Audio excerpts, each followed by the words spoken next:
ऐसी क्रिएचर बनाना चाहते हैं जो इस वर्ल्ड के अंदर डिस्टरबेंस पैदा करे और फिर एक दूसरे का खून करे, तो फौरन ऊपर वाले ने कहा कि नहीं, जो मैं उनके बारे में जानता हूं तुम नहीं जानते। इसका मतलब ह्यूमन बीइंग के अंदर दोनों तरह की चीजें हैं, एक अच्छी तरफ जाने का, अच्छी चीजों को एक्सेप्ट करने का, अच्छी चीजों को प्रमोट करने की भी हमारे अंदर प्रकृति ने रखी है, और दूसरी चीज ये है कि हम ही वो हैं जो डिस्टरबेंस भी ज्यादा पैदा कर रहे हैं। हमारी ही वजह से पूरे वर्ल्ड में डिस्टरबेंसेस भी हैं। क्यों? क्योंकि ये इंसान के अंदर दोनों चीजें हैं।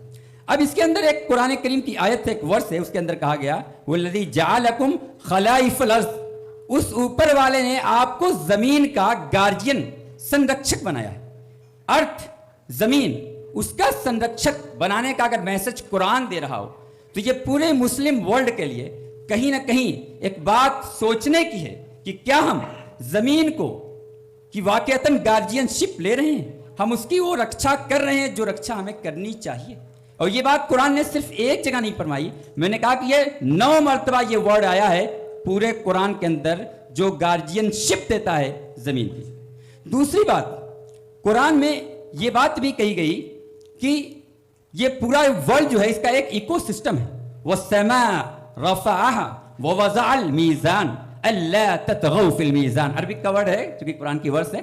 तो वो ये बात बताई गई कि आसमान को ऊपर वाले ने बुलंद किया और उसका एक पूरा इकोसिस्टम, बैलेंसिंग सिस्टम बनाया है। इसमें गैसेस एक परसेंटेज के साथ रखी गई, नाइट्रोजन है, ऑक्सीजन है, और फिर और भी बहुत सारी गैसों का कम्बिनेशन इस पूरे हमारे एटमॉस्फेयर में।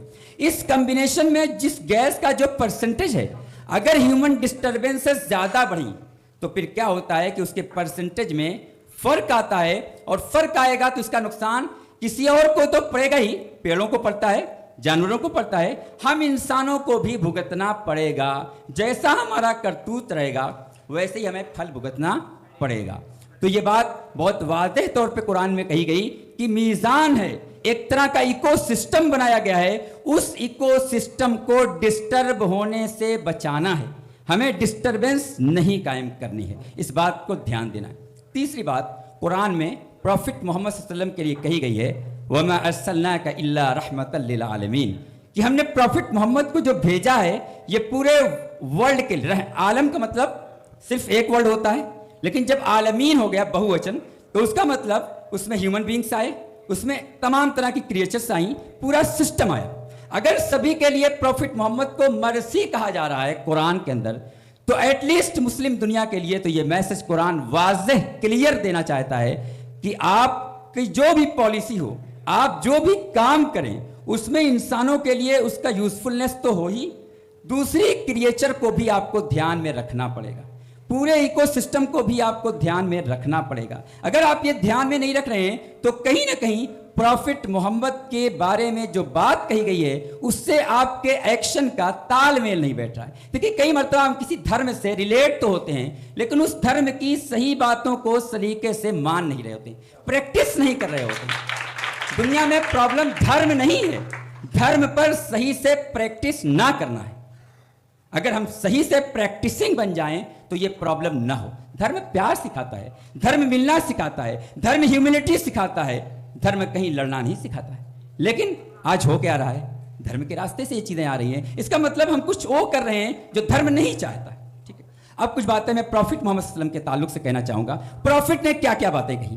प्रॉफिट ने एक बात कही, किसी चीज का ओवर यूज नहीं होना चाहिए। ओवर यूज क्या है? पानी का ओवर यूज या किसी भी सामान का मिस यूज या ओवर यूज हो रहा है तो गलत हो रहा है। एक प्रॉफिट के अपने कंपेनियन थे, साथी थे, वो एक नहर पर बैठकर अपना पानी यूज कर रहे थे, थोड़ा पानी को एक्स्ट्रा यूज कर रहे थे। तो फौरन प्रॉफिट ने मना किया कि भाई आप एक्स्ट्रा ना यूज करिए, मिस यूज ना करिए। तो उन्होंने कहा कि अरे मैं तो पानी का चश्मा बह रहा है, उस बहते हुए पानी को यूज कर रहा हूं तो क्या प्रॉब्लम है? उन्होंने कहा कि नहीं, पानी की हिफाजत करो, अगरचे तुम बहती हुई नहर पर क्यों ना बैठे हुए, नदी पर क्यों ना बैठे हुए, मिस यूज ना करो। कुरान की एक सूरत है जिसका नाम है सूरे अत-तकासुर। उसका मतलब यह है कि इंसान के अंदर जो ज्यादा चीजों की चाहत है ये इंसान को तबाही के दहाने पर पहुंचती है। सूरह स्टार्ट होती है इस वर्ड से, अलहाकुमुत तकासुरु हत्ता ज़ुरतुमुल मकाबिर। तुम्हें इतनी ज्यादा चाहतों ने गैर जरूरी चीजों को अक्मुलेट करने में, इकट्ठा करने में, जो आप कोशिश करते हैं उसमें किसी की लाश पर भी पैर रख कर आगे बढ़ना चाहते हैं, क्योंकि आपके अंदर एक ग्रीड, एक अलग तरह की ख्वाहिश जन्म ले ली है कि सब कुछ मेरा हो जाए। इस सब कुछ के चक्कर में आप पूरी जिंदगी संघर्ष करते रहते हैं, लास्ट में पहुंच जाते हैं ग्रेव में और कुछ हाथ नहीं आता।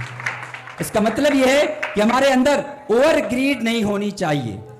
एक विद्वान ने कहा है कि इस यूनिवर्स के अंदर ऊपर वाले ने इतना जरूर रखा है कि जो इंसान और जो जानवर भी इस यूनिवर्स के अंदर आएगा उसकी नीड्स पूरी होगी, जरूरत पूरी होगी। जरूरत किसी की नहीं पूरी, ऐसा नहीं हो सकता कि ना पूरी हो, लेकिन ग्रीड किसी एक इंसान की भी पूरी नहीं हो सकती। अगर एक इंसान अपनी लालच को, अपनी ग्रीड को और अपनी चाहतों को पूरा करने पर आ जाए तो पूरी दुनिया भी अगर उसे दे दी जाएगी तो पूरी नहीं होगी। प्रॉफिट मोहम्मद से एक बार यह कहा गया कि अगर आप चाहें तो ये जो पहाड़ है मक्का, पता ही है जहां पे वो आए थे, वो पहाड़ी शहर था, तो ये पहाड़ आपके लिए सोना बना दिया जाए। तो उन्होंने कहा मुझे ये पसंद नहीं है, मैं तो ये चाहता हूं कि एक दिन खाना खाऊं तो उस ऊपर वाले का थैंक्स बोलूं, धन्यवाद करूं, और दूसरे दिन भूखा रहूं, सब्र करूं, झेल जाऊं, बर्दाश्त करूं। मैं इस तरह रहना चाहता हूं। हमने क्या सीखा उनसे? हमने कुछ ऐसा बहुत नहीं सीखा, जबकि वो ये सिखा कर गए हैं, चाहते तो वो भी वेल्थ जमा करते, उन्होंने ऐसा नहीं किया। अक्सर धर्मों में कम खाने को बड़ा वेलकम किया गया है, बढ़ावा दिया है सभी धर्मों के अंदर, और धर्मगुरु लोग अक्सर खाने को कम खाते हैं। हमारे प्रॉफिट मोहम्मद ने भी कहा कि देखो अपने पेट को 3 हिस्सों में बांटो, एक हिस्सा खाने के लिए, एक हिस्सा पानी के लिए और एक हिस्सा सांस रखने के लिए। लेकिन जब हम भी दस्तरखान पे बैठते हैं या खाने के टेबल पे आते हैं तो फिर ये सब भूल जाते हैं और फिर वहां तक खाते हैं जहां तक अलाउ नहीं करता। एक साहब बड़े स्कॉलर थे, उन्होंने एक कहानी लिखी। उस कहानी के अंदर यह देखा कि मैं रात में बाहर जा रहा था, एक गली से गुजर रहा था, तो एक घर से रोने की आवाज आई, चीखने की आवाज आई। मैं दस्तक दे के अंदर गया कि क्यों चीख रहे हो? तो उसने कहा कि भूख से चीख रहा हूं, मेरे पास आज खाने का कई दिनों से कुछ नहीं है। थोड़ा और आगे बढ़ते हैं, एक घर से और आवाज आती है रोने की, वो वहां रुकते हैं, दस्तक देते हैं, उसके घर के अंदर जाते हैं, पूछते हैं क्यों रो रहे हो? उसने कहा कि ज्यादा खा लिया है, पेट में दर्द हो रहा है। उसने बड़े दर्द के साथ एक जुमला लिखा, अरबी का जुमला है तो उसको छोड़ते हैं, उसका हम तर्जुमा ट्रांसलेशन पेश करते हैं। उन्होंने कहा कि अगर इसने और न खाया होता तो फिर वो जो और खाना बचा था वो इस तक पहुंच गया होता तो न इसके पेट में दर्द होता न उसके पेट में दर्द होता है। आज हम सब के पेट में दर्द होता है, कभी ओवर ईटिंग की वजह से, कभी अंडर ईटिंग की वजह से। कुछ लोगों को खाना नहीं मिल पा रहा। आज 21वीं सदी के अंदर किस दुनिया के अंदर हम जीत रहे हैं?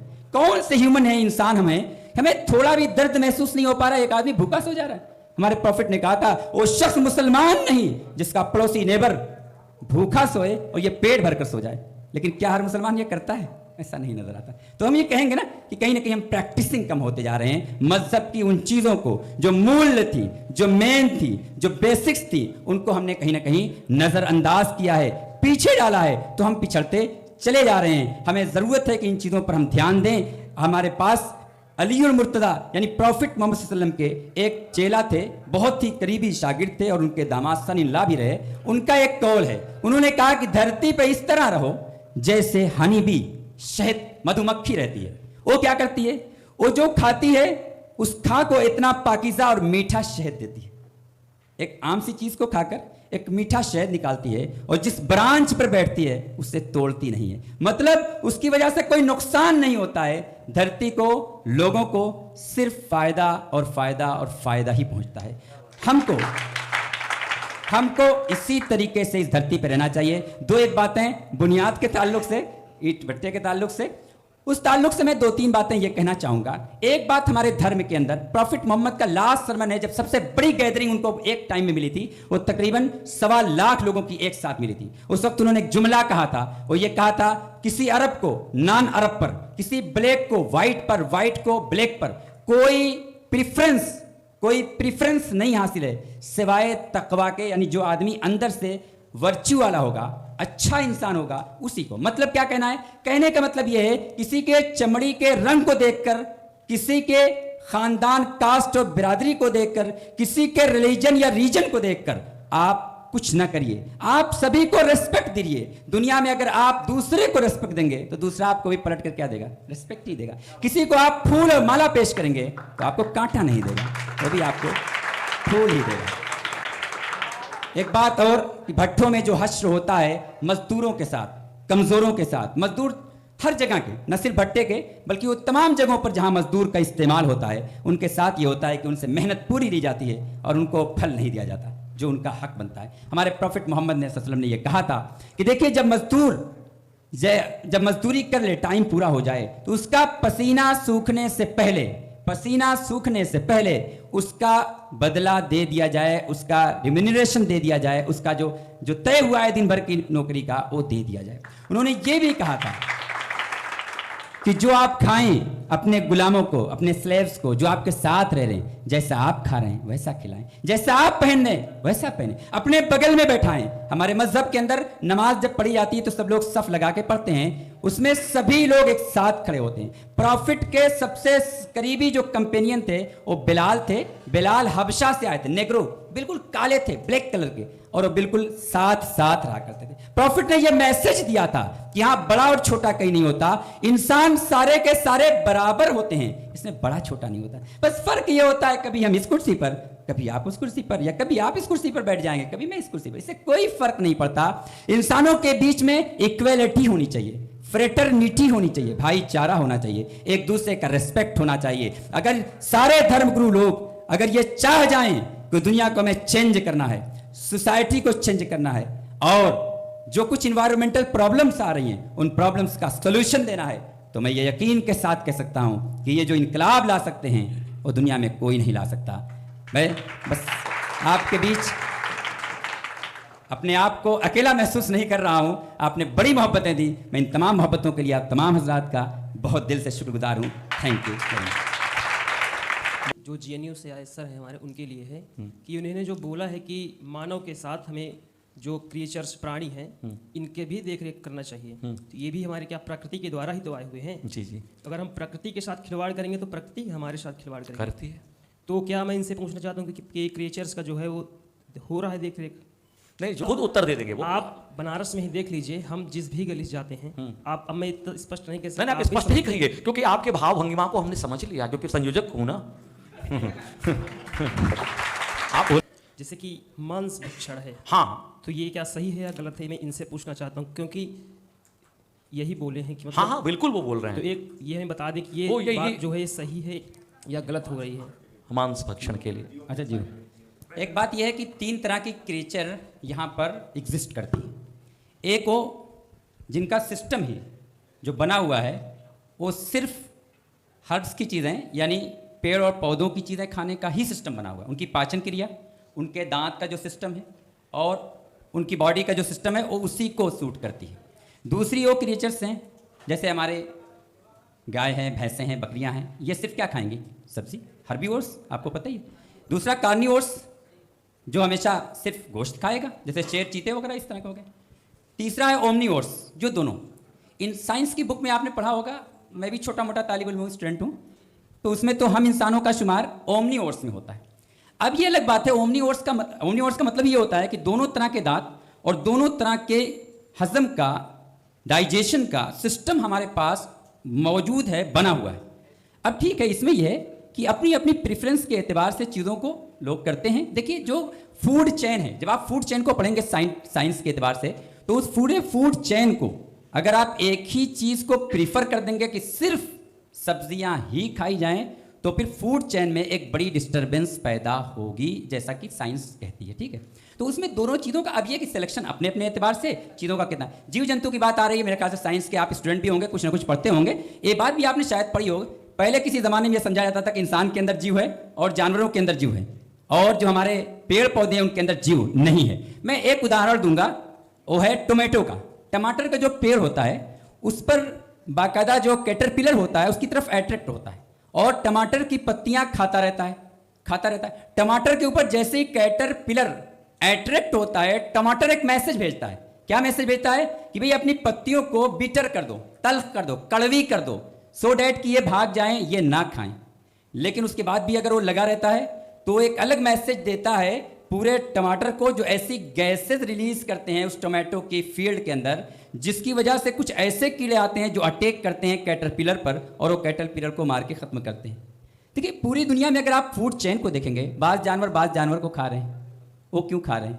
ऊपर की प्रकृति का जो सिस्टम है कुछ इस तरह है। तब भी मैं ये कहूँगा कि अपने फूड चेन का जो पूरा सिस्टम है उसमें हमें सिलेक्शन में कोई ऐसी चीज़ को ना यूज़ किया जाए जो बहुत ज़्यादा प्रॉब्लमेटिक हो, प्रॉब्लम पैदा कर रही हो या इस तरह की चीज़ों को कर रही हो, उससे हमें बचना चाहिए। और हमें टोटल उस चीज़ को देखना चाहिए कि किस तरीके से हमारा सिस्टम, हमारी सोसाइटी के अंदर कोई डिस्टर्बेंस ना पैदा हो, हमारे इन्वायरमेंट के अंदर कोई डिस्टर्बेंस पैदा ना हो, और आपस की भी जो फ्रेटर्निटी है वो भी कहीं से ना हो। अगर इस तरह की कोई चीज़ होती है, हमारे यहाँ कहीं तो लिखा नहीं है कि हम गाय का गोश्त ज़रूर खाएं, कहीं नहीं लिखा, no, it's not mentioned anywhere in the holy Quran, in the whole holy Quran and entire traditions of prophet Muhammad सल्लल्लाहु अलैहि वसल्लम, it hasn't been mentioned. But तो इसका मतलब ये कि वो तो है ही नहीं। और कोई बात हमारे दो साथियों ने जो और बातें की थी, इन लोगों ने दरअसल सवाल नहीं था, वो एड ऑन किया था इन्होंने कि भाई हमें चीज़ों को प्रैक्टिस करनी चाहिए। देखिए, अगर हम कोई चीज़ सुन तो रहे हैं, बस कर नहीं रहे। देखिए, दो काम करना होता है किसी अच्छी बात को सुनने के लिए। अच्छी बातें सबकी होती हैं। हमारे प्रॉफिट मोहम्मद सल्लल्लाहु अलैहि वसल्लम ने कहा, अल हिकमतो ज़ालतुल मोमिन, जो भी कोई अच्छी बात है वो कहीं से मिल रही हो, वो हर शख्स का गुमशुदा मिला।